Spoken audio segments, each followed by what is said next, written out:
It's not my problem. It's not my problem.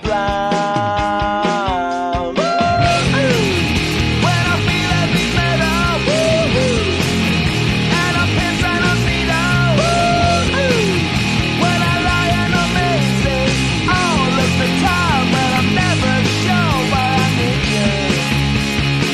Please don't miss out.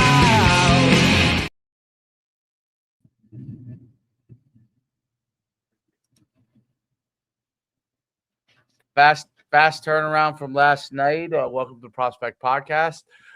Coach Schumann. I'm here with Coach D as always, and we have our fantastic guest. I'm not sure if he's in the New Jersey Hall of Fame yet, just because he just retired from New Jersey, but he will be as soon as that is available.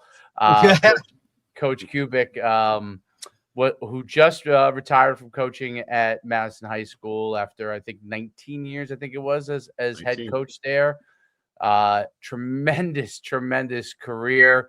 Now he's in soaking up. Well, not the sun right now, but eventually will be the sun down in South Carolina.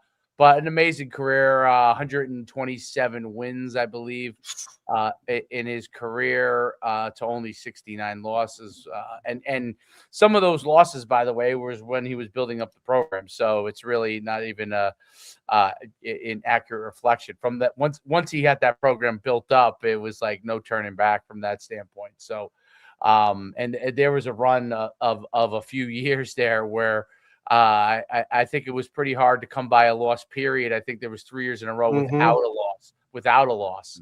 So 2010, 11, and 12, if I'm not mistaken, without a loss at all. So that's probably one of the longest winning streaks in New Jersey's history. I mean, Coach would know this more than me. We'll let him talk about it. But fantastic career, obviously a Hall of Fame career as a head coach.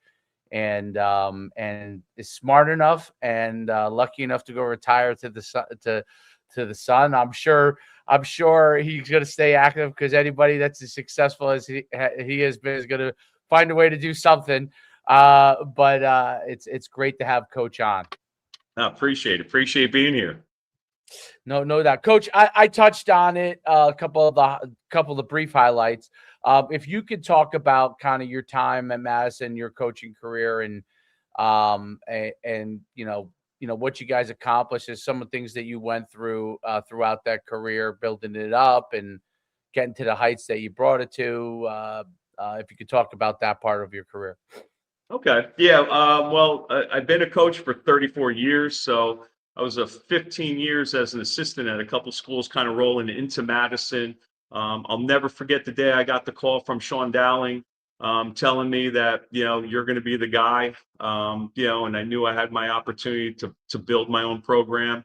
I've been very lucky working under 4 great head coaches, in my time, with Alex Kaplanovich at Verona, Ed Cumming at Whippany Park, John Quinn at New Brunswick, and before that was Lou Rassiopi at Verona. So I always wanted to be a head coach. It was always my thing. So when I had this shot at Madison, I was pumped. I knew it was a great community. We scrimmaged them a couple times back in the day when I was at Whippany. Verona's actually Verona, and I kid 2 of my assistants because they played for Madison back in 2001. They were freshmen when they won the state championship in '98. But I did tease them that Verona's first playoff win was against Madison. I was the defensive coordinator at Verona at the time, so I had to tease those guys. But it was just a great, great opportunity. But again, when I had the chance to go to Madison, great kids, kids who were ready to work. They were respectful on day one. It was a real talented group my first year, but we only went 4-6. But that was the year we had, we played Del Barton and we lost by 6 points. The next year, we lost by 3. We battled really good teams. So we kind of went through the building stages the first couple of years. And then the third year, we kind of got into a league that was teams our size, the Lenape Valleys and Walk Hills. And, we went to the NJAC. So we played all Group 2s. The only teams our size back in the day was Butler and Pequannock. and that was about it. We're Yeah, that playing was the old football, Northern Hills Northern Conference Hills. Suburban Division. Yep. So then we started, getting into a little different league and started playing Hanover and, playing some teams our size and and it was fun. So, and then we started getting on a really good run. Year 3, we won our first playoff game, and then we had the run, which was special. That senior class was outstanding, and the classes before them, fit in perfectly. Justin Goodwin is the only player from that class with a high school loss. His freshman year, he was up when we were 8-3. The rest of the team, that freshman class was undefeated. I don't even think they lost in 8th grade. They were just a special group. So they kind of kicked things off for us, as sophomores. And we had a really good senior class in 210 with guys like Matt McHale and Aaron Fant and Mike Stainerd. We had some really good players, and it really started us off on the run. So we won 3 in a row. We had a couple years we were 6-4, 9-2, and battling and played hard. And then we went back to back again, and that was special, because those teams wanted to get back. They knew about the streak team, and they really wanted to make their own name for themselves. And it was a couple years removed from a title, and that was a good foundation for us, to build up some credibility in the program. And it was fun. I mean, let's face it, winning is fun. And, the kids played hard and they were a great group. And then, it kind of carried us through. We had a couple tough years, from 16, to really 21. A couple things, we had some administrative issues and things that made it a little bit tricky for us with practice rules and things. It just, we couldn't practice on certain holidays and things like that. And we were, it was uncomfortable, a period of time, but the kids were awesome, battled, worked hard. COVID hit, didn't help anyone. That was an absolute total nightmare, for football in high school. And, it's high school back to this day. The high schools, the kids are, it's made a change, but the boys kept battling through, and last few years, we were able to get back into the playoffs and start kind of doing what we do. And it was nice to end with this year's type of run with that senior class. I don't know what I would have done if they were juniors. That they were just right. I had 18 seniors who I loved. And 18 seniors at a school your size, right? Like that's a bigger group. I think only one time I had 21 or 22, and that was around that was a COVID time. We've had a couple big teams. This was one of our biggest in terms of numbers. But those guys, it was nice to see them, kind of, put their mark on Madison football, by making their playoff run. We didn't win a title, but it's, as all the people are asking me, a lot of reporters would say, well, what happened? You haven't won a title since 16. Well, a lot of people haven't won a title since 16. A lot of people have never won a title, period. That's so right.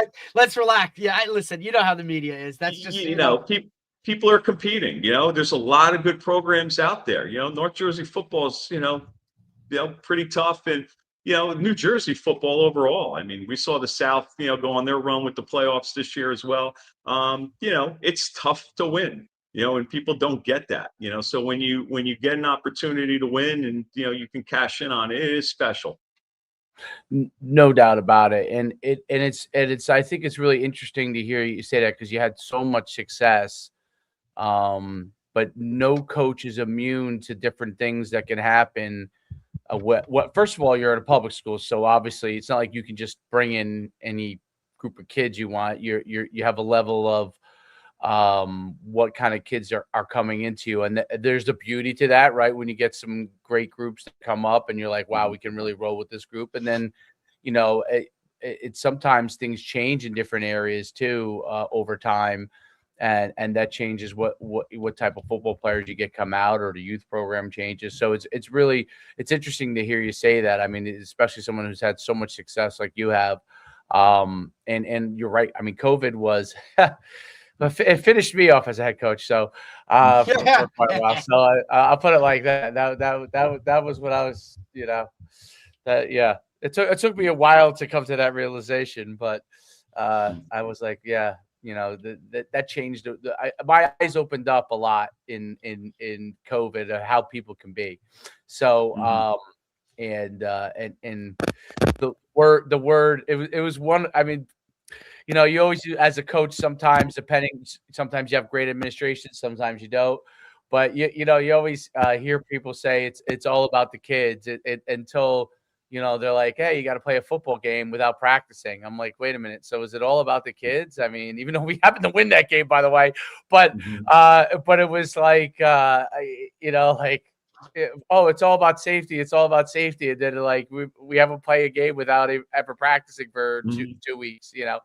But so those things opened my eyes, and I think it opened up a lot of coaches' eyes as to the reality of the world is, and then you move forward from there. But it's really your career is unbelievable. I'd love for you to talk about, because you were assistant for a long time under some great coaches, and if you could talk about, and you started coaching, right? Were you still in college when you started? Plus, I was a volunteer in college. Okay. Yeah. Once I realized I wasn't talented enough to play in college, I took a couple years off, and all of a sudden I ran into my old high school coach, who was Coach Kaplanovich. He was at a Montclair State game. I was going to Montclair State at the time, and that kind of kicked off my career. So I started volunteering while I was a student in college, and then I started getting hired full time for jobs and teaching. I was fortunate enough to be on staff with Coach Kaplanovich. I coached his son at Don Bosco. He was a receiver for me. Coach Cap was on the other side of the ball. I don't think he got paid. I think he was just there. You know what I mean? Like, but what an experience of being around. You know what I mean? I mean, I've touched on it before. I did 1 year at Don Bosco with Toll as the head coach, and I was on the offensive side of the ball, and with Coach Cap on the other side, and Coach Dan Morangi, who's now at Indian Hills. I mean, just learning from those guys that they'd been in it for so long, and it wasn't even X's and O's, or like Chuck Granatello was on the offensive line. I mean, these guys, just the overall football stuff. So much of the stuff that you don't know, you think you know it because you've played football, but you've never really been or coached at that level. Just the things that would come up, and they're like, oh yeah, like just handle it like this. And because these guys had been head coaches for so long at certain places and gone through it all. It was just such a year. And Coach Cap I still talk to him to this day. I mean, what a dude. His kid was a really good player, ended up going to Union College and playing receiver there and stuff. I mean, just to have those knowledge and to learn from some of those guys, like, unbelievable. So fortunate for you that you got to kind of, that was the tutelage of what it was, Yeah, I know. I was very lucky, very lucky. And Coach Cap, it was just kind of, I played at Clifton, so I was there 3 years with Coach Heck. And then Coach Cap came in my senior year, which was fortunate for me because he was a Montclair State guy. And I ended stumbling into him later on, which is I always knew I wanted to be a football coach. I knew I'd made my career decision a long time prior. Phys ed teacher, football coach, that was me. And then I saw him sitting in the stands, and I'll never forget it. I'm like, I want to get involved in coaching. What do I do? And he goes, well, I'm up the street of Verona. And at the time I was living in Clifton. He's like, perfect. Come on by 3:00 on Monday. We'll get you started. And they already played a couple games. They actually just beat Mountain Lakes that year. This was 92. That was a really good team. And that kind of kicked it off. For 3 years, I kind of volunteered under one of my old coaches, the assistant coach, Bob Zuka.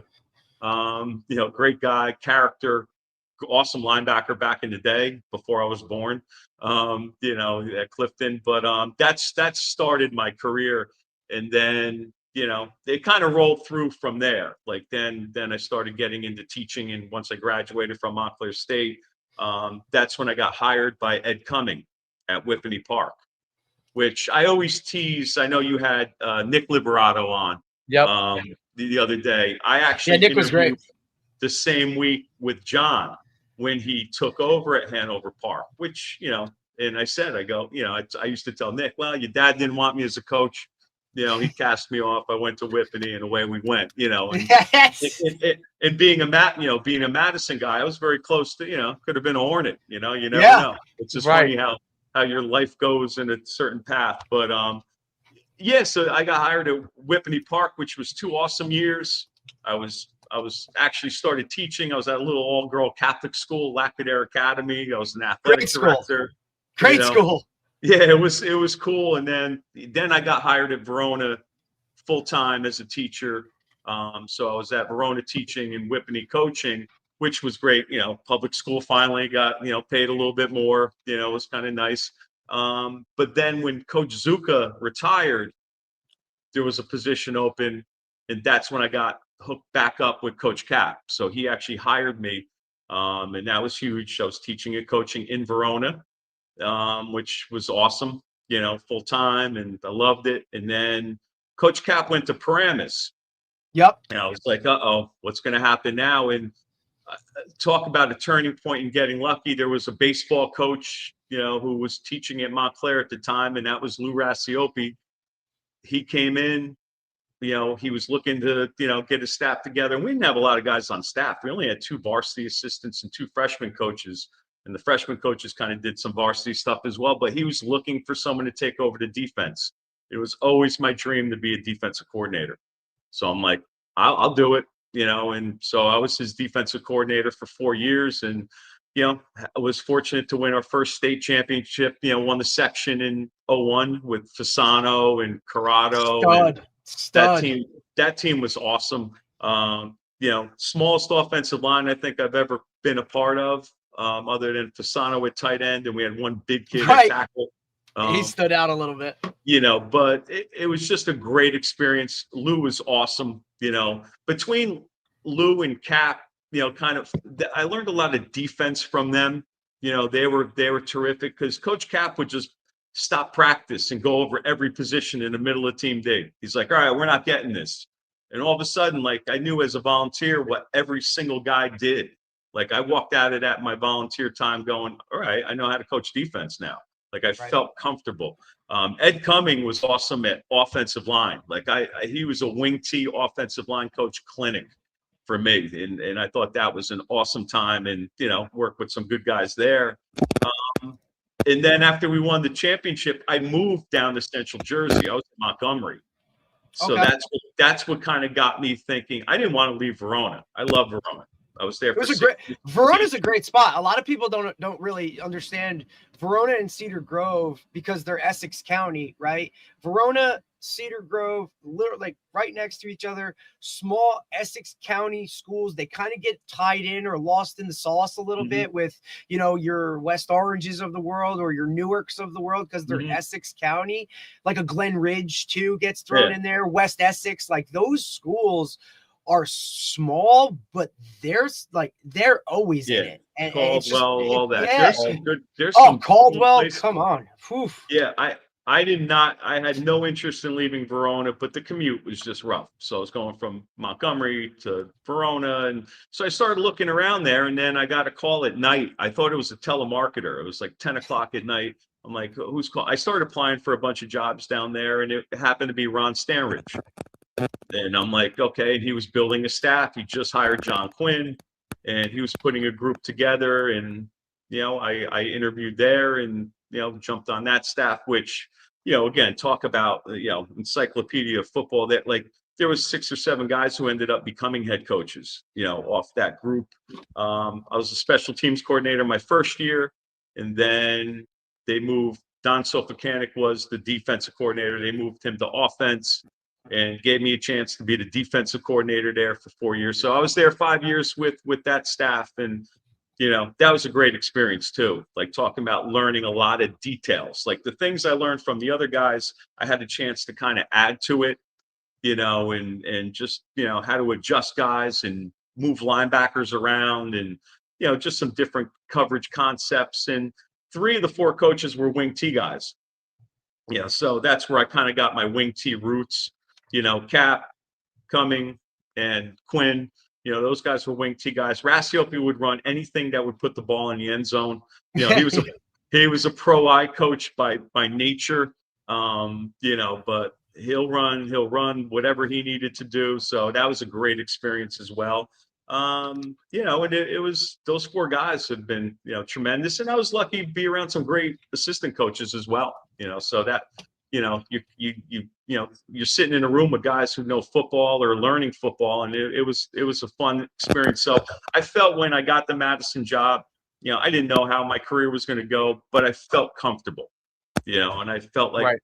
I had a basis of what to do, and I just had to put guys around me to help me.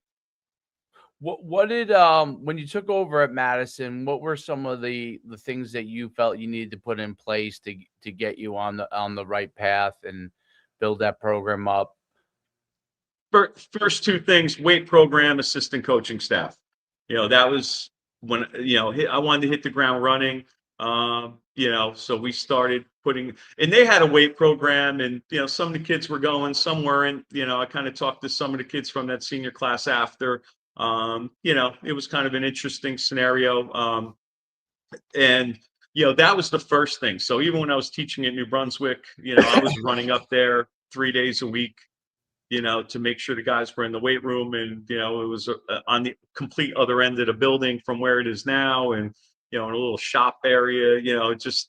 They've made you guys have made some tremendous upgrades when it comes to facility wise, whether it be the field and getting turf, or just the weight room itself. And look, Dave went to Saddlebrook High School. I went to Butler High School. So we're in the same world of small, group 1, group 2 football of what it is. And we know, like, for those moves to be made, it's not just a football move. It has to be a school move. It has to be investment by, the higher ups, the administration. And fortunate for you, like, Madison is a sports town. Like, it's an athletic type of town where the community itself really rallies behind any sport in the building, right? It's always been one of the things for when you talk about Madison sports in general, or Madison High School, like the student athlete is really kind of pushed. And we've been at enough places to know that that's not always the case when it comes to it. Administration from the top, that like, they back it. They understand that sports kind of drive what this building is. You wish more schools were like that, in terms of like really like athletics mattering a lot more, understanding that when it comes to it. It's also a place that's prideful in terms of, like, look, guy that just got hired after you was a former player, right? Like under the Madison guy, like the recycling of guys that either come back to town after they've left to play college ball or stay. There's that pride that always goes into what it is to, like, be a Dodger, and that matters. And I think that's different certain places everywhere you go. You were fortunate enough to be there long enough, right? And to see it go, the ups and the downs of it. But at the same time, always understand that the standard here is that the student athlete's going to matter. Yeah. And it's, again, and it allowed me to start the process. Like I said, the weight room bounced around a little bit until they found the home and they built the structure. I mean, the weight sat there for a little bit, for, some certificates of occupancy and things. It took a little time to get the process going, but once it was there, it was there. So first thing was really building the weight room. Second thing was building the coaching staff. And the one thing about the staff was there was a group of guys who were around. Some were in town, some were kind of here. But then I started getting volunteers from Madison. And the current head coach, Curtis Sally, started off as a volunteer, and he was a guy, ex-player. Buddy, I had to cover him his senior year. That was a bitch. That was a welcome to varsity football game for me. It was unbelievable. And he came on at 210 when we won our first title. And then he was that guy who moved from like a volunteer to a leader, and then a position coach, and then a coordinator. Guys like David Snell, and then some other guys who kind of been through, guys like Darnell Evans, Martin Horn, guys who used to play for Madison, coming back. Like, I started getting those guys as volunteers. which was really cool, because like when people complain about, we don't have enough coaches and I'm looking for a coach, I never look for coaches. As a matter of fact, there were guys who asked Yeah, to you come probably on had to staff. say I'm no. like, I actually did. And there's some guys who ended up being head coaches. I just didn't have spots. I didn't want guys standing around because there was nothing, there was one time I had like a group 5, I had like 15 assistants, it was like, It's a lot of polos. Yeah. So I've been very fortunate that I built the staff from guys who, there were a couple of guys around, Kevin Carroll, who was a longtime coach. He wanted to coach freshmen and, he was really important. And then, kind of building my guys around a little bit, and some people were in town and some people were, volunteers. And I've been very lucky with my coaching staff. One of the guys who was on for a long time was a great guy, and he passed away a few years ago, was Vito Lapino. And Vito was like the energy of Madison football. He was the junior football guy, and I needed a coach, and, I stole him from junior football. He was kind of, doing a little bit of double dipping and doing both. And then he was on my staff, and he, talk about a Madison guy being on the staff. And, it was nice. Like, you have that type of energy and people like that. And, it goes a long way, so, I've been very fortunate. So those were the two things building the program: weight program, assistant coaching staff. The X's and O's are what they are. You can run a million different offenses and 100 different defenses. I mean, I ran what I ran for many, many years. I was a zero coverage, 7-8 man front guy, and do something about it. And I had 1 or 2 front calls and 1 coverage call, and we checked a couple things. And I was as simple as defense was. Play fast, play physical. And then the last few years we expanded a little bit, and that's where having Curtis Sally and Nick Liberato, those guys became my co-D coordinators. And you got to be someone special if I was going to give up being the defensive coordinator to guys like that. And then Curtis was my defensive coordinator this past year, and he really took that leap of being the guy. And it was fun. It was, I was very lucky. So I was able to build a great coaching staff. And when guys left, there was someone else, Right. And that's where, I think I made some good hiring choices over my years. And I think that was the one thing, I kind of learned the type of guys, that I wanted around me. And I was fortunate that they were there. Right. And that's always kind of one of the tough things about being a public school coach, right? And especially at a smaller school, right? Like, it's not for monetary gain, because you're not getting a very, if you get a stipend, good for you. Like, but we still expect you to do everything that you're supposed to and be here and put all the hours, all of those kind of things, and just numbers wise in general, when it comes to staffs, like it's hard to find assistant coaches now that aren't teachers in the building. And, certain schools have like, hey, if he's in the building, he gets the nod first. And, even if he's not, like, hey, he's a guidance counselor, but hey, make him the freshman guy or whatever. Some of those things like are really kind of detrimental to a staff, especially when you're trying to establish it and kind of bring it to a certain standard and continue it to be and keep it there. Right. When it comes to coach, the youth program and that organization, of how pivotal that is, especially at a place like Madison, where some of those guys or families have the means to go elsewhere in terms of financially to, say a Del Barton or any type of parochial or private school. There's a couple of things that I think Madison always has in their corner for why that doesn't happen more than it does. Is one, the academics of the school itself are phenomenal, right? So parents are okay sending their kid to Madison High School. You still got to get educated in a certain type of way. That's a huge pull, right? The second is that financial means of like they could go elsewhere, but no, they're going to stay home.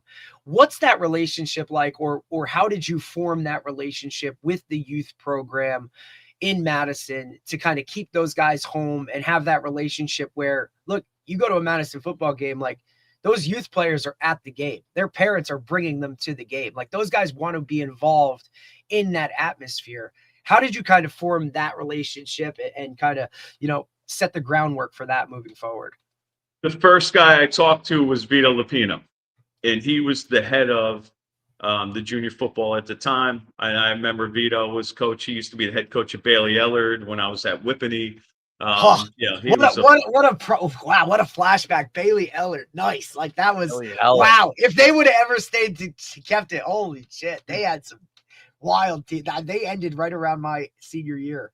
Wow, what a place. Yeah, holy hell. Like that's a flashback. Vito was the guy, was the center point in the beginning. I went over, I gave him a playbook, offense, defense, talked about everything, and he tried to get the guys down there to do that. Now, it's not always easy to do, guys have grown up kind of, and Coach Monica ran some different stuff back in the day, a little veer and things like that, So there were some Monica guys down there, which, and I've learned the X's and O's are what they are. But Vito tried to get them to run, and they started running more wing tee-ish stuff, and they called it their own way and things like that. But that started the process. We kind of have some clinics and just to show them things, and that was really the process that started. And then when Vito became full-time on my staff, he kind of bridged that gap and kind of kept me involved with those guys. So that's where it started. We did change leadership a few times for junior football. So, you tried your best to be down there. And we did lose some guys. I mean, let's face it, there are some guys. The one thing I've learned, there's people out there with a lot of money to kill, and they have no problem sending their, kids somewhere else just because it seems like the thing to do. So, because the kids who, no offense, go to some of the other schools like Del Barton or Lawrenceville Prep or things like that, they're going to the same college that their older brother may have went to, who went to Madison. Yep. So it's just kind of an interesting thing. So, we didn't always win those battles with the, losing guys to, we've lost some pretty talented guys to, some of the parochials. It is what it is. But we kept enough guys home, where it mattered. And those were the guys who wanted to be here. But just trying to be involved. We kind of kicked things up again with junior football, almost a rebirth of, because again, COVID kind of made things weird and different leadership and administrative stuff. But we had an opportunity to get back with the junior program. I know Joe DeMarzo, who is the 8th grade coach the last couple of years. We kind of hooked up a little bit more and had some meetings, and we changed our offense a little bit, a little spreadish, but at the end of the day, it was wing tee and power offense, and we still ran the ball. But we were able to go over stuff with them. Some of my assistants kind of volunteered down there and helped out. Guys like Ralph Sandello was down there volunteering, and Nick Liberato and Curtis Sally, and those guys were bouncing around down there too. So we always had a presence. And then some of my ex-players, which shows how long I've been there, were old enough that they're now coaching there, and that's where it got cool, where, okay, those were guys from the program from 2007, 8, 9, 10, 11. Now in 2020s, they're back. In coaching. So that's where that bridge always kind of, stayed. It started with Vito, kind of rolled through a little bit, trying to, just have communication with those guys. And then as kids from the program started becoming the adults and started coaching, you keep the tie. It's very interesting to hear how you build the structure in the community, which is really became the linchpin of all your success. Talk about when you went on that like magical 3-year. I guess it's really almost 4-year because the first team was 8-3, right? But and I don't know what was the team after you guys when they actually finally lost. That team was 7-4. So it's not like there was really a huge drop off. But like talk about that run there and what what did you do right that captured it, and what were some of the things that really were catalysts, between the players, the community, and yourself, for making that happen? I think the big thing is we really didn't talk about it as it was happening. You just kind of stayed in the moment. It was funny. The first year, like, we were 8-3 the year before. We lost the Summit, in the semifinals, and we played Milburn on Thanksgiving, and we were having a rough first half against Milburn, which, kind of, the people on the coaching staff were aware of how halftime went, which we kind of had a little bit of fun with that. A couple of pieces of Milburn equipment didn't last the halftime, and then we came out and won that game. But sometimes you got to make that statement. Sometimes it was just one of those moments. A young coach, had some fun, but we just started the next year, and I just remember we had a good team. We knew we had some players. And we just started winning games, but we grinded out a lot of games. We were kind of winning, and it was under the radar. And before you knew it, we're 5-0. And then, when I knew, I thought there was something really special going on. Again, we won some tough games. We played Lenape that year, and we were both undefeated at the time. We were 5-0. They were 6-0. They beat us the year before, first time we ever played them. They beat us 21-7. It might as well have been 50-0. It just felt like a beating. They were just physical. They grinded it out. And here's the big matchup: Madison, versus Lenape Valley, and we won 42-0. And I was like, oh boy, this team is different. And I was really like, okay, we got something going here. Let's keep this rolling, and let's see how far we can actually take this. And it was amazing. Like, the playoff run was special, and as we went through, and I think the only time I was nervous was the semifinals, like, because all of a sudden that hit me. Like, got a shot to go to the championship game. And it was a big deal. We played Rutherford, who was really good that year. They were tough. And we were losing at one point in a battle, and I had all these cool things on defense, and none of them worked. And I had to refocus, and like, they're running the ball, not throwing it, and they had stud receivers, and all of a sudden the quarterback can run. And we got through that game. And once we got through that game, I'll never forget going in the state championship game against Caldwell, how relaxed I was. Like, we're in the championship game. This is gravy now. Like, I've already won a few as an assistant. Let's have fun. One of my assistants was nervous because he had this, he was doing a throwback special, like, he's a special teams coordinator, Steve Hughes. He wanted to throw it across the field, behind lateral, like across, and try and catch him. And he was nervous. It wasn't going to work at the last minute. And I'm like, what are you nervous for? You act like, well, this is a big game. And I just remember being relaxed. And then after winning that game, I think just being relaxed in the big moments kept everyone else kind of relaxed. I just kind of felt the bigger the game, for some reason, I just felt comfortable in it. I was more nervous week one. How good are we going to be? I don't know how good we're going to be. Just that anxiety of the season. But then as the season went along, we won the first title in 2010. It's like, okay, we got one. We got some credibility. We have our thing. Let's just keep rolling. We knew we had that sophomore class that were a bunch of studs. We knew their senior year they'd be special, and it was, we had a very small senior class the next year, and it was like, can we keep these guys on track? Now, it was a small senior class, but they were studs. They were awesome. Right. The Finelli cousins, Ben Anderson. We had tough, hard-nosed kids. There was like 7 or 8 of them.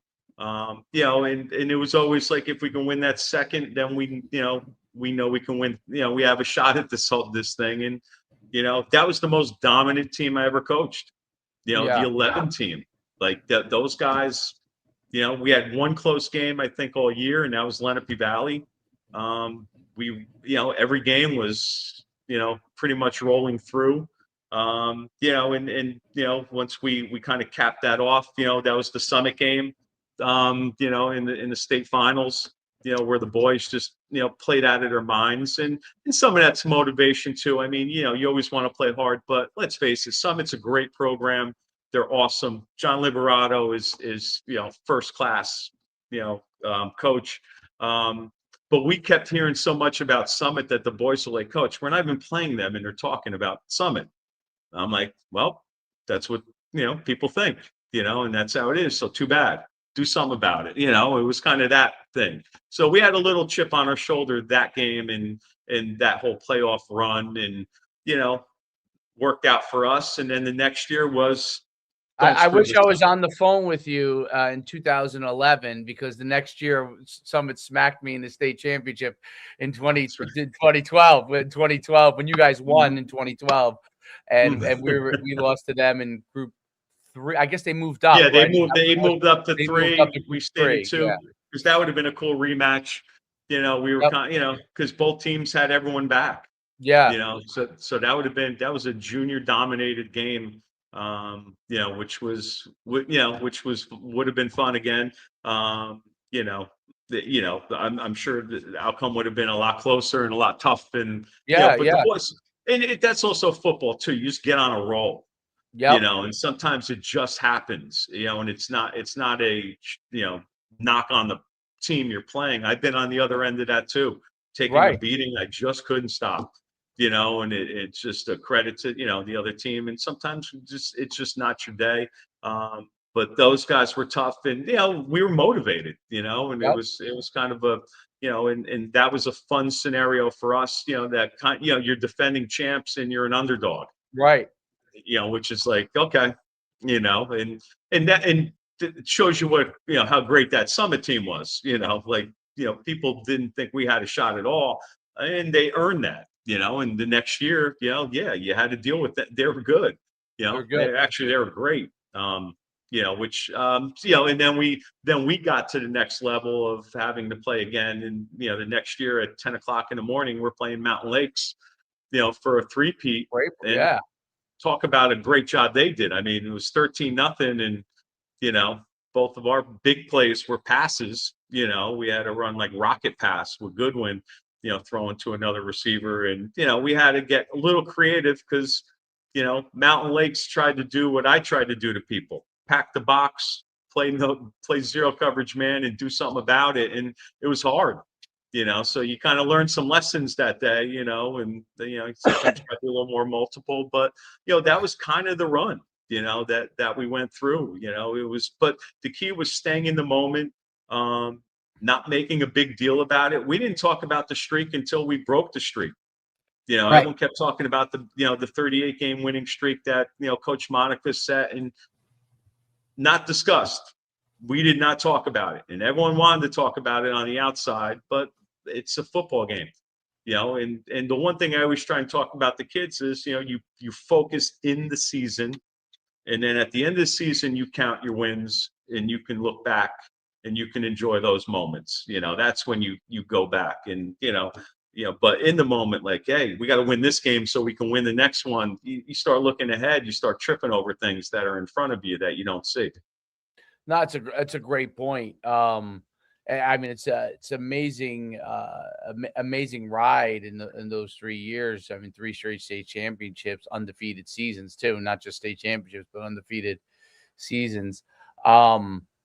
Is that the biggest winning streak in New Jersey history? Or No, no, not even close. What is? I'm curious. You must have looked at some point. You must have. Well, no, I knew it's Paulsboro. Oh, Paulsboro. What did they win at one time? They're somewhere in the 70s. Really? Oh yeah. Paulsboro was like in the 70s. Group 1 power, yeah. Wayne Hills is somewhere in the 50s. Well, yeah, they had a big one. St. Joe's, Montvale, I believe, went on a huge run. Randolph was a bigger streak, I think. They had the one tie, but I still think they had more wins. So I'm not sure where we fall, but we're definitely out of the top 5. We are not in the top 5.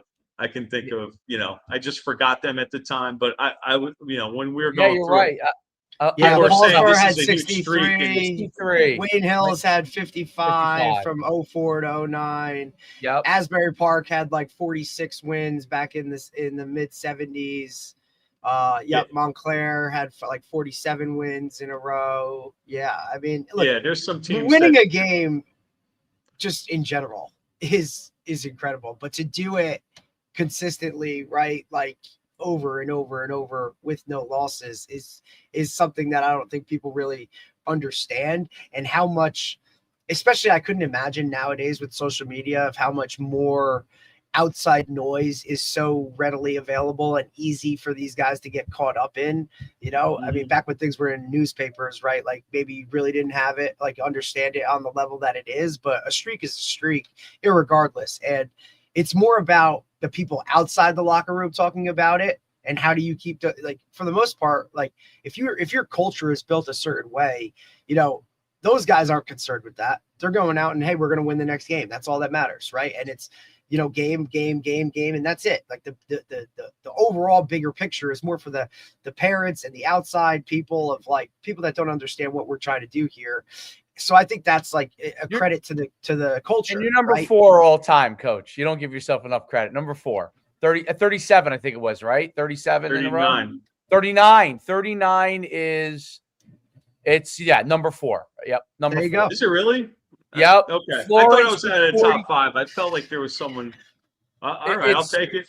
Yeah, Paulsboro, Wayne Hills was 55, what Derek said. Florence was 43, and then you guys with 39. Okay. It's a hell of an accomplishment. That's a heck of an accomplishment. There you go. Got to put that on my resume for You now. got to put that on your resume right away, Yeah. Coach. That goes right on there. I was curious because it is a lot of wins in a row, and it's so.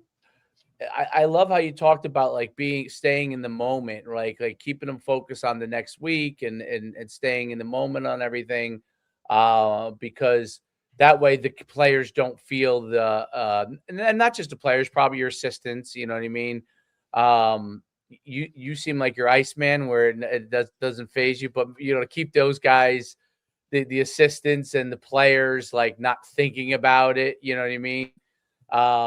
It is really I think it's obviously you're rolling and there's a lot of games where you just crush teams, because you're better than them. But in the closer games, some of the closer games, that's when it probably would normally creep into a player's head. You know what I mean? Like they don't want to be the group that lost the streak.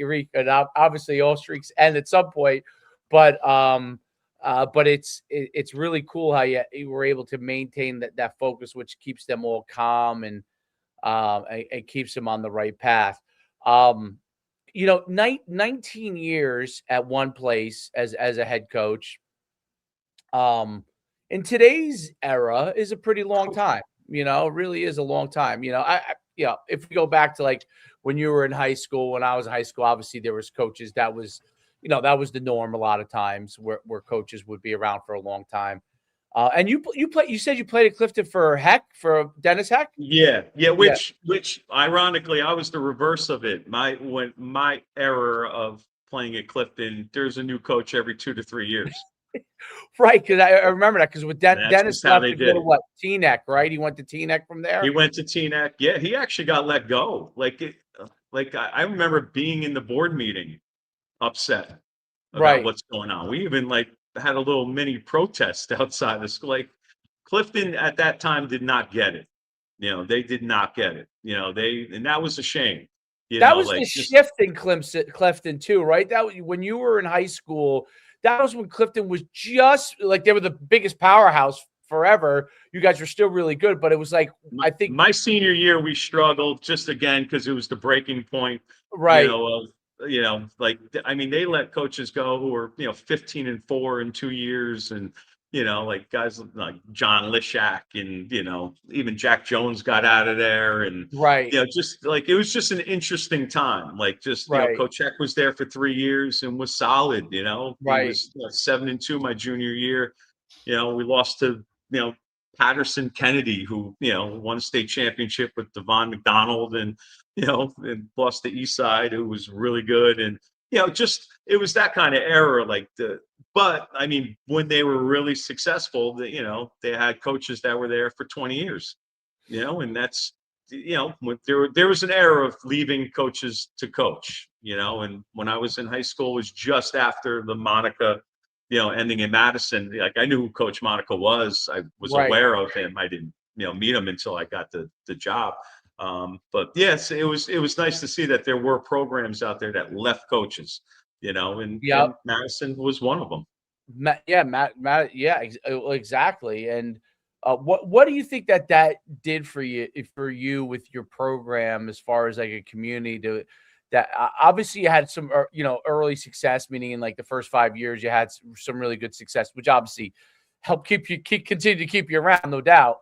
But talk about how like that created that stability, how it affected the community, how it affected programs. Because I think, in today's world, like I think they don't value it the way that, like, when people are like, oh, I want to build a program, then all of a sudden they turn over coaches, and then they want to build a program and then they turn over coaches again. Like, I don't think a lot of the modern administrators understand that, like, you do have to give coaches a little bit of time to be able to do their program.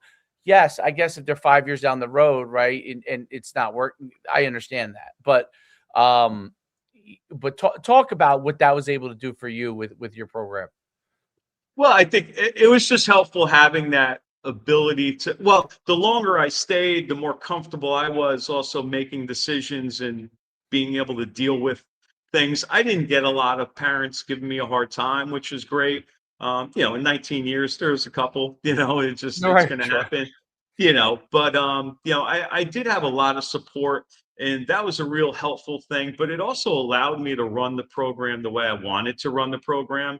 Like, I was like, Not to cut like you off, I was going to ask you that, Coach. Like, did you feel pressure from the outside, being, like, as a traditional place, right? I guess that, like, there's roots, right? And people, certain already expectations and standards of what Madison football is. You coming in there, like, was there outside pressure in those first couple years of, not like, hey, you might want to do this or hire this person, or was there any of that? Because look, I always go back to my alma mater, where stability is, like, I mean, there's just nothing but stability, right? Like, I mean, the guy that's the head coach now has been on staff there since 1994, right? Like, I mean, you're talking, like, this is not much change or happens about that. Madison for a while was that, and then kind of had a couple where it was like a different guy or somebody else to get back to that. And now you come in and now you're 19 years. Like, that's incredible. I just, I want you to continue, but I just was curious if there was a lot of any pressure from the outside as to kind of how to do things, especially being a younger head coach at the time. Everybody always wants to put their 2 cents in. Dave's talked about it a bunch when he took over his alma mater at Saddlebrook, where he was really, really young, right? And it was kind of like, eye-opening of like, oh, well, I want to do it this way, or just any of that type of thing. I think the thing that helped me, well, it was funny. I still have the letter in my garage from Coach Monica when I got hired. And the biggest piece of advice he wrote in the letter is, you know more football than anyone who's going to come to you and tell you what to do. You do what you believe in. And I actually followed that my whole career. That's great. That's great. And if you're going to ask anyone to take advice from in Madison, it's Coach Monica. When you say coach in Madison, I'm looking for coach. I know he passed, but he's the coach of football in Madison. And I took that to heart. I also been around guys where I felt I knew what was going on. So, and I really took that advice, and if there was outside noise, I didn't really listen to people other than staff. And I've had that discussion with people outside the staff. No offense. I'm not, you're not part of the brain trust with what we're doing. This is what we do, and that was the one thing. The longer I was there, I was a young coach, but not that young. I was an assistant for 15 years. I was 36 years old. I was younger than the parents, but, I wasn't a 20-year-old guy, which could be, a little bit of a tough scenario. Right. How old were you, Dave? You were 20 something, right? No, when I got head coach first time, your first gig at 30. I was 30. I wasn't that. It seemed like I was younger because I was in business before I. Right. Yeah. Because coaching was your second kind of for 2 years.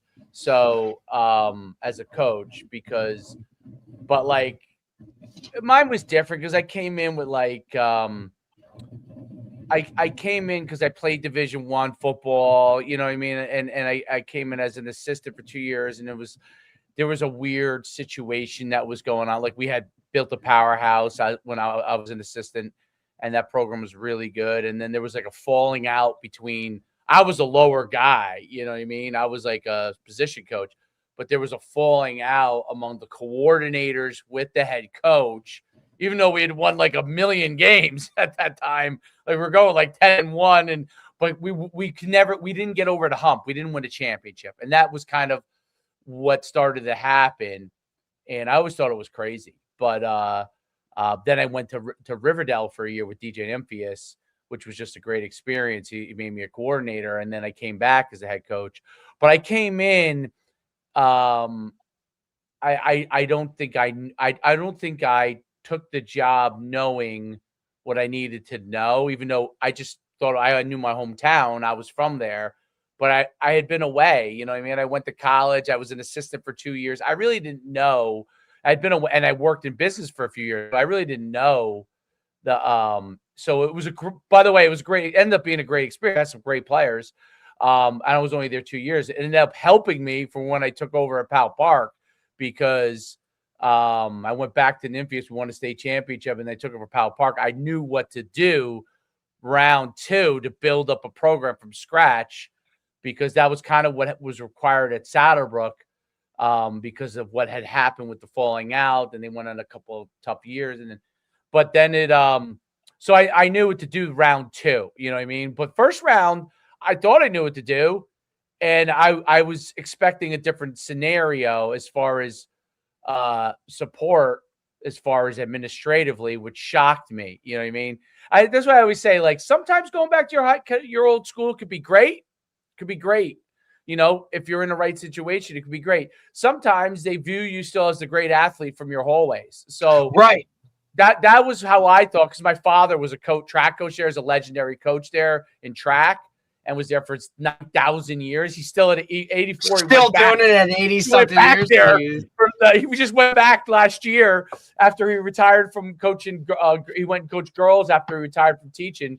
Coached girls for 20 years and went back. He's 85 years old, going to be 85. So he went back there. But, you know, he was the legendary coach. So I was the athlete that came from there. And I always thought that if I knew that going in, I probably would have taken a head coaching job somewhere else first before I came and coached there, because I would have known more what to do. But ultimately, I thought it helped me, right? It helped me to become, because I became a head coach so young, it helped me the next place. I knew what to do round 2. I knew what to do. And I knew what to do to build it, and it ended up working out great. But yeah, I mean, you know, it's funny you talk about, like, you really weren't that young. Like, it was funny when I got the job, even at 30, I was like, if people were like, "Oh, you're so young," I was like, you know, I was 30 years old. Like, it wasn't like I was just right out of college. Like you know, I already had been living on my own for quite a long time. So, but anyway, sorry, you know. Go ahead and talk more about it. One thing I thought was interesting, and I'm curious your thoughts on this, was learning how to handle parents that were obviously older than you. I thought was my first challenge in round 1. Round 2, I knew what to do. Round 1, I didn't realize that they would view me as a younger person, because you were in an authority role, right? And so I was like, I was always like so surprised how they would talk about, like, oh, well, I remember when you played this, and I remember so-and-so, I coached you in youth football. I was like, oh my God, that's right. One of these people coached me in youth football, and now they have kids. You know what I mean? So talk a little bit about it. Yeah, well, that phase was interesting, and that's where it helped me, having guys like Vito Lupino and Marty Horn, guys who lived in Madison, Right. on my staff. They became almost the buffers. Not intended, but like people would go to him, "Hey, what do you think of this?" And then they would come to me, and I'd be like, "All right, well, tell them this." You know, so like I kind of had a chance to they almost sent the message out of, this is what we're doing. This is how we're doing it. And they were one of them. You know, they kind of bridged that gap. You know, so you had guys in the community and guys on the coaching staff and I think that helped a little bit with credibility while this guy from Clifton, who we don't know anything about, is running the program of something we love.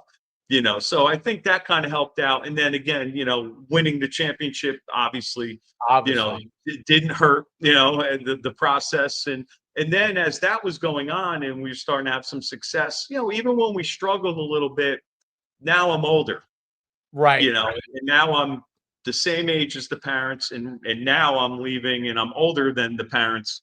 It was easier to have those conversations with them because they, while they may not always agree with you, they at least respected who you are, Correct. from that, like, all right, he's the guy in charge. I may want my kid to do more of this, but that's and I used to, and I would just always back it up with, this is why and this is how. I didn't discuss playing time, but I did discuss how I make decisions, Right. and and because I don't discuss specific kids, because then you got to talk about another kid, which I'll never do to a parent. Right. So it just kind of worked out. My timeline worked out. Like I said, I had great assistants, and I also had the volunteers, the young guys. So most of the community understood the message of the program from within. Like I had guys in the community, and then when they walked into the coaching room, we're coaches. This is what we're doing. Here we go. So I had that help, that way. I think that was a good experience for me, as opposed to just bringing in, 5 or 6 guys, had nothing to do with Madison. It just helped that my staff is kind of built from, you know, guys who were in the communities. A couple guys weren't, it was kind of a good mix. And that's what started early on. And to be honest, and no disrespect to anyone, I really didn't care. Like Right. it, like I did, but I didn't. I want everyone to agree with everything I say, but I know that's not realistic. I get it. So at the end of the day, I have to make a decision. Even if guys on the coaching staff, Correct. I did get 51% of all votes, and that's just how it's got to That's be. how it is no matter what. Yep. And sometimes I'm right, sometimes I'm wrong. There's times I'm looking for input, and there's times I'm not. I got it. Right. And that's just how it is. And it doesn't hurt working under the guys I worked under, because that's where, again, I was 36, not the youngest guy on the planet, not old, but I felt comfortable. And Right. I 4 different guys who knew how to coach football, and there were common themes, that they did, and how they ran things and how they acted and how they talked to parents and how they were, that I felt was right. And when you feel you're right, you do things with confidence. And when you do things with confidence, a lot of people, whether they agree or disagree, they respect it and then they move on.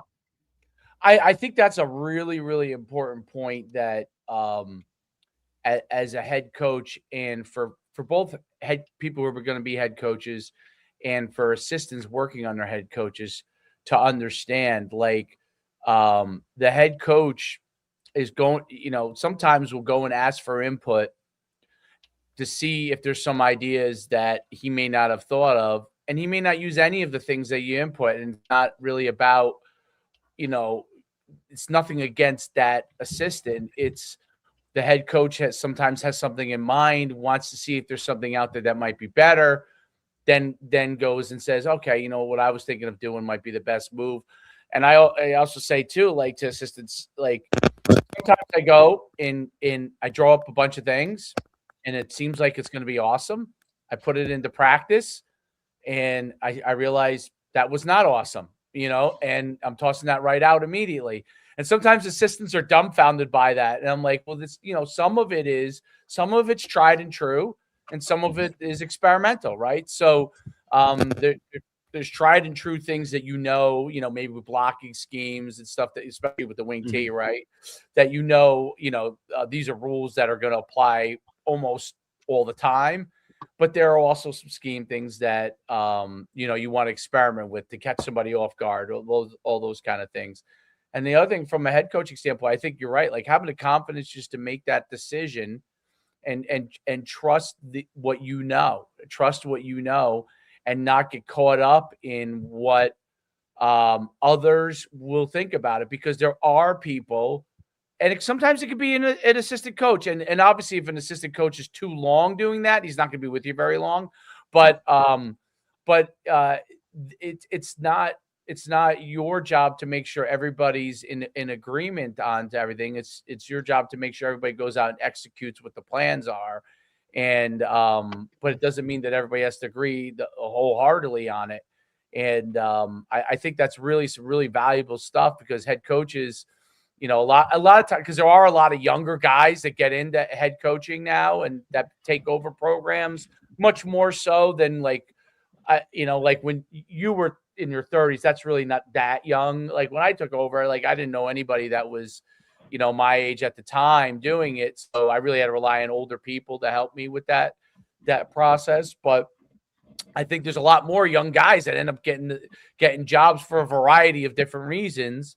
And those are important things to understand. But it's also important to always take that input too, right? Because you never know what someone else's idea is. And sometimes a guy has an idea like that's like, oh, wow, like I didn't think of that. Like that's really, really great. And that's an important thing for coaches to be able to have. But I think you put it really well, because that whole process, like, kids can put younger coaches can pull up videos on anything, right? Like you can pull up a Yep. video of Nick Saban in the war room yelling at his staff, you know what I mean? And then you can pull up somebody who's having this collaborative, beautiful environment where they're all conversating, right? And they're all like, which one is right? And it's like, well, you have to know who you are, right? And do the process as the head coach that helps you to make the best decisions that you can make. I'm sorry, Coach. Also not to cut you off. I'm kind of glad you kind of rolled into it with, if there are guys who also do have a good idea, and when they do, you got to roll with that too. This can't be like, I'm 51% of the vote. Too bad. Like, again, I turned over a defense to Curtis Alley and Nick Liberato because I trusted them. They were sound. They did not run the exact same defense I did. Madison defense looked very different in those few years, and even my last year as D coordinator, I was taking input from those guys, because let's face it too, football changed a little bit offensively. Right. Back in the day, we're stopping wing T, we're stopping pro I, we're stopping running teams. The occasional Butler influence team would be out there, and you would deal with them, when you needed to deal with them. You had the one spread team on your schedule, and you had 9-10 other teams that are going to try and smash the ball down your face. So my defense fit perfectly into that mold. And there's times to turn it over to guys that, do different things that, that are outside the box, and even offensively, we kind of played with a few things. But so the key is, you got to set the program the way you need to. And when I was the D coordinator, this is how we're doing it. When those guys, when I felt, they were ready to do it. And they were ready longer before they were named it. But, it was just it was hard for me to give that up. That was a big deal for me, which showed you how much I respected those two guys. But, letting your coaches coach as well. Like, I never called an offensive play. I may have said, hey, this is a good set here, and I like this. And, my philosophy has certainly been out there. But Marty Horn has called the offense, for 18 of the 19 years. And Steve Hughes is the special teams coordinator, and he's, for 17 of the 19 years. So those guys have done their jobs, and they have an opportunity to coach just under the framework of the philosophy set down from the top, and that's just kind of how it is. So, to recognize great assistant coaching ideas as well, and some of that influenced some of the things I did, down the road. So, like I said, 51% of the vote, yes, in tough decisions, but at times too, you got to let your guys coach, especially if you trust them, and if you do, you got to let them work.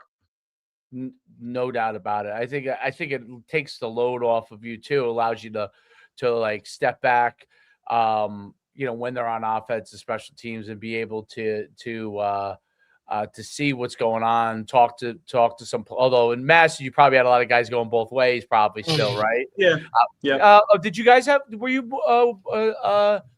two platoon, or No, were you? no. Oh, Every single year, I think since New Brunswick days, I okay. have drawn up a 2 platoon in my head. Now, I wasn't the head coach of New Brunswick, so that didn't.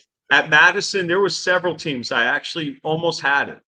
Like I had like 9 or 10 guys one way, but just one. But when you get to crunch time, and it's like, it's just hard to take certain guys off the field, Yes. and to actually, go through that. So yeah, we ended up, usually have a good core of guys. And some teams, some years it was less, sometimes you may have, 5 or 6 guys one way, and Right. that's awesome, or guys rotating, and that Right. was the one thing we tried to do. Like, we may Depth. not be 2 platoon, but a lot of guys are getting on the field, and that, it's the same field.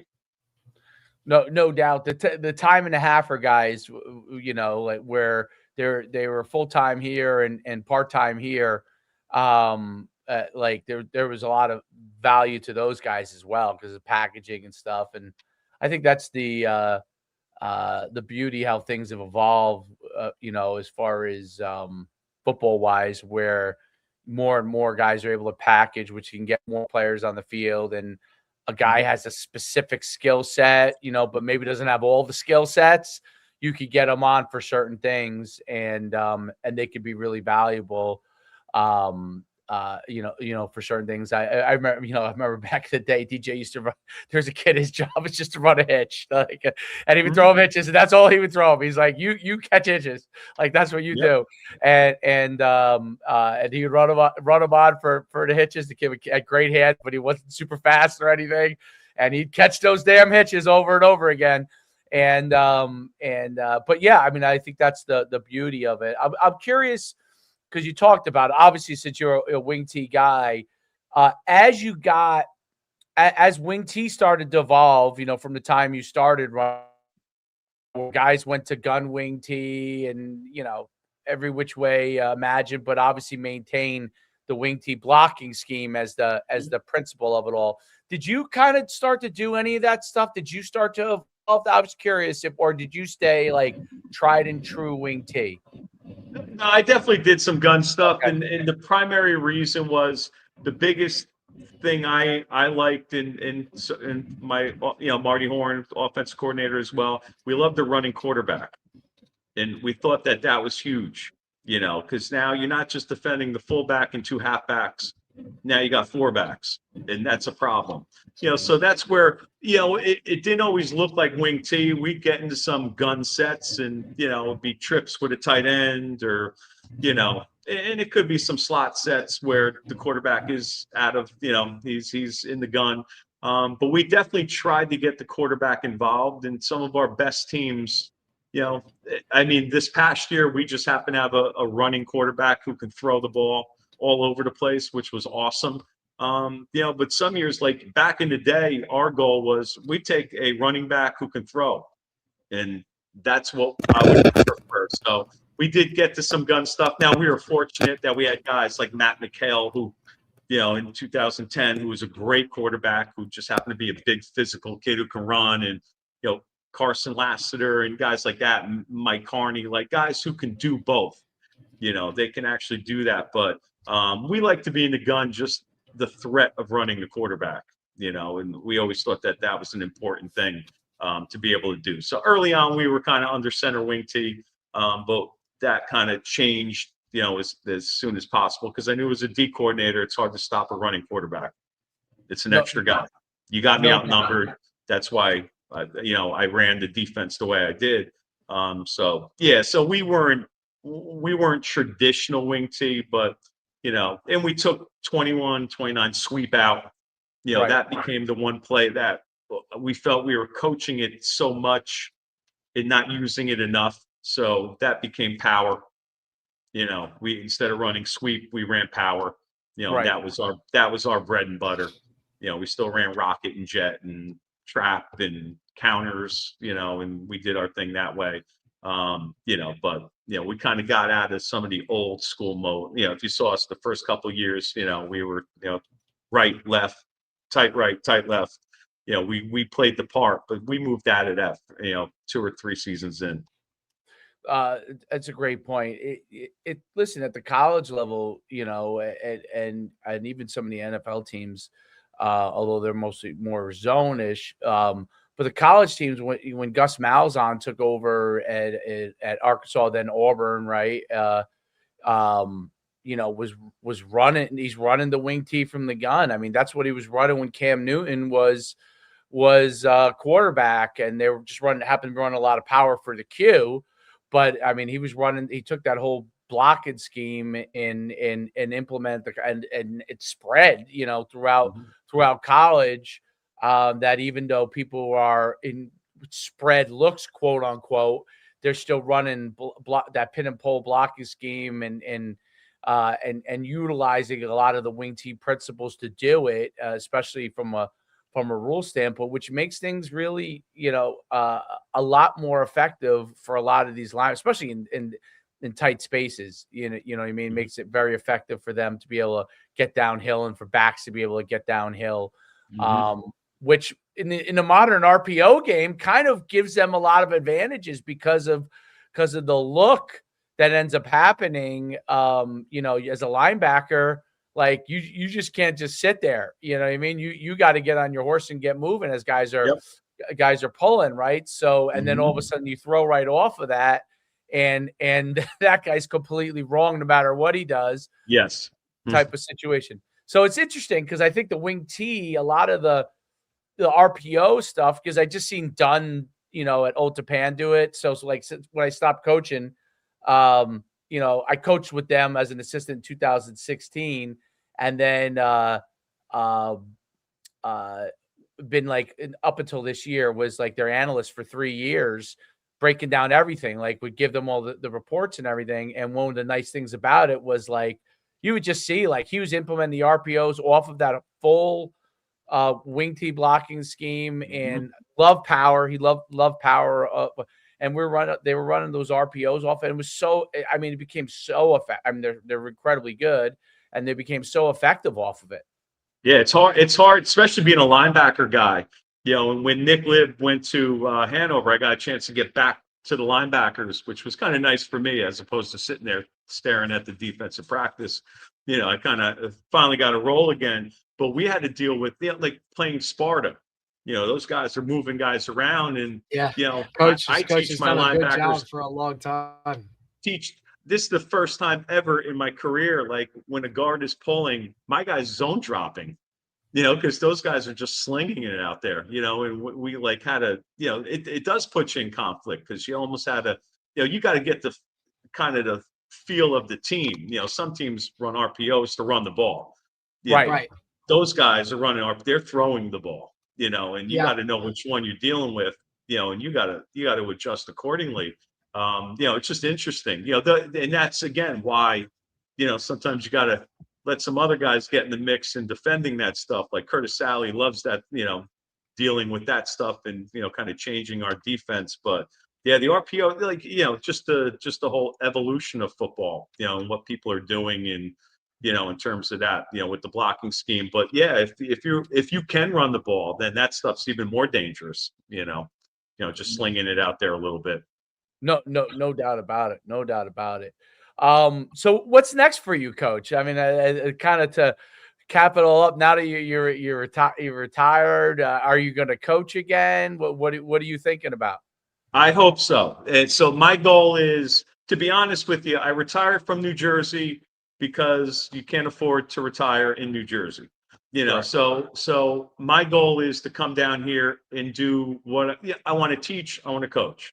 I don't want to be a head coach. I prefer not to be. It was my 19 years has been a long time. I just like to be part of a staff, and a phys ed staff and a football staff, and that's really what I want to do down here. So that's why I'm subbing, and that's why I'm trying to get in the schools and, reach out. I ran into a head coach the other day at one of my sub jobs, and I've thrown my resume out there. So my goal is to, continue coaching and teaching. I'm old enough that I can retire, but I'm young enough that I can't sit in the house. Plus, my wife does not like that concept. She loves when I'm going out subbing and working. I don't need to be around all day. I don't golf, so I got to keep busy. There's only so much I can do home. So that's my goal. My goal is to teach. My goal is to hopefully become an assistant coach. I'll take a position. I don't care. I don't need to be a coordinator. I'll do whatever you need me to do to be on a staff. So that's really my goal. No doubt. That's I think that sounds like a great plan, an enjoyable phase too. You know what I mean? To everything you've done. You're a phenomenal coach. Have great respect for what you obviously did as a coach for a long time and as a head coach and what you did at Madison. And I remember when you guys were on that role and just absolutely dominating. And it was just it's great to finally talk you, meet you and get into the mind a little bit of someone who had such great success. You say it so casually, but like I said, like it's not just the amount of wins, but like just even the run, like the run that you had. It's like I was always fascinated by I think it was in the late 50s, early 60s when Oklahoma had a phenomenal coach. He won like 47. I think he won like 47 in a row or something like that. And I was always fascinated, like reading stuff up about how not just the fact that he won it, but how he was able to continue winning without losing for such a long time period. Because I always thought that it's not just about going undefeated for a season or two, but the duration of being able to carry that for a long period of time is an incredible skill set that not many people can actually do, because there's so many things that can happen along the way. And it's an amazing. I know, and I know you undersell it, but I mean, I think if you had your resume out enough times, if I'm your resume advisor, I put right on the top that win streak right there, and I think it'll take all but 3 seconds for any guy to go. Although this guys in the South can be tough, I do know that, having been around the because I ran all those showcases all those years when I would go to Texas, and the guys would always tease me like, "What does the guy from Jersey know about football?" And guys from Florida would say the same thing. What does the guy from Jersey know about football? But they will we'll see what you have, and I'm sure it'll be a fantastic phase 2. So I can't thank you enough for coming on today, Coach. I appreciate you guys having me. This was awesome. I was talking with you guys and talking some football.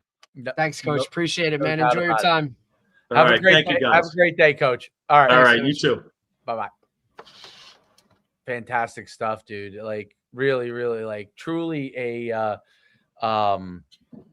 what he did there is phenomenal. Like it was always like Coach Monica, he was Coach Monica was there for like 28 years. So yeah, like he was there forever. From the 50s, literally to like I think the early 80s, maybe. Yep. And so but then there was different iterations of guys for a while until Chris came in.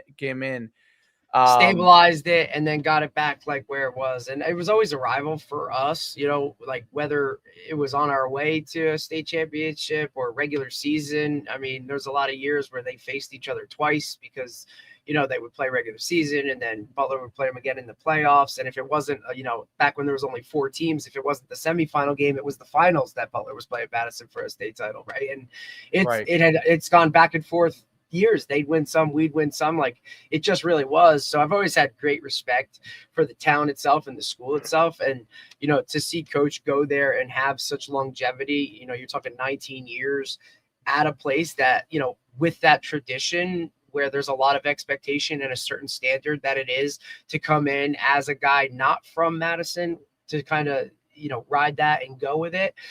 And then you're talking a streak on top of it, like at a group 2 school, where again, public school, where you get what you get and you just got to you ride that wave to win that many games in a row, 4th all time in the state of New Jersey. I mean, it's just incredible. It's an incredible feat. to one, be there for 19 years, but to also win that many games and state titles and all that kind of stuff. And, you know, you didn't really see that wave that you see at smaller schools where you're good, you're bad, you're good, you're bad. That consistent winning at that level with you get what you get. It's just a credit to what he did as a coach. And then to get out and still want to do it, right? Like, hey, I'm in a new place right now. Like, now we talked about that a little bit before you got like off air a little bit. Like, what's your next move? And do you want to coach? Are you just going to kick back and kind of hang out? And like, no, I want to coach again. It doesn't have to be a head job. Doesn't have to be a coordinator job. Like, I just want to get in a building and kind of do it. So anybody down there that, you know, looks at it and takes coach on, like, man, that's just a bonus for them because they're getting somebody that's still got a lot of juice in it. And we see a lot of those guys that do that and then get rejuvenized, right? Because it's something new, it's something fresh. A and, break. Yeah, a little of this, you know, and you know, right into it. So it'll be awesome to see kind of where he goes from there. No doubt about it. Really great guest. You know, that I had to do the math to figure. I was like, oh yeah, he must have started coaching in when he was in college because numbers wise, there's no way he's that old. You know what I mean? So like I was like, there's no way he's like 60. So yeah, no, hell no. You know, and still got the juice. Yeah, there's no doubt about it. And but yeah, great stuff. We're back tomorrow morning with RJ Cobbs, DB coach from Del Martin. Oh yeah, that'll be cool. Does a lot of work, but he does a lot of FBU stuff too. Yeah. So, yep, no doubt about it. He does. I think he does their like 12U or 14U or something like that team or something for FBU. Amazing school. So we'll see. No doubt about it. I look forward to it. All right, man. We'll see you tomorrow. Enjoy the cold. Oh, when I went and got coffee this morning, I was like, I just came in and said, Florida. Yes. Although Coach is dealing with 30-degree weather in South Carolina, but we could go a little further. That's fine. No, I mean, is this how it's always not? No, it's well, it's not. I'll tell you what, it ain't getting any warmer in the next week. You know, it's supposed to be. I don't think it's supposed to be above 30 for the next, couple days. I don't know what none of this snow's going anywhere. I'll tell you that much. I don't know what we're gonna do about our next tryout because of that. So, yeah. I moved the flag Sunday, league, right? I moved the flag league back to the end of February, the kind of winter, and now I guess almost early spring flag league.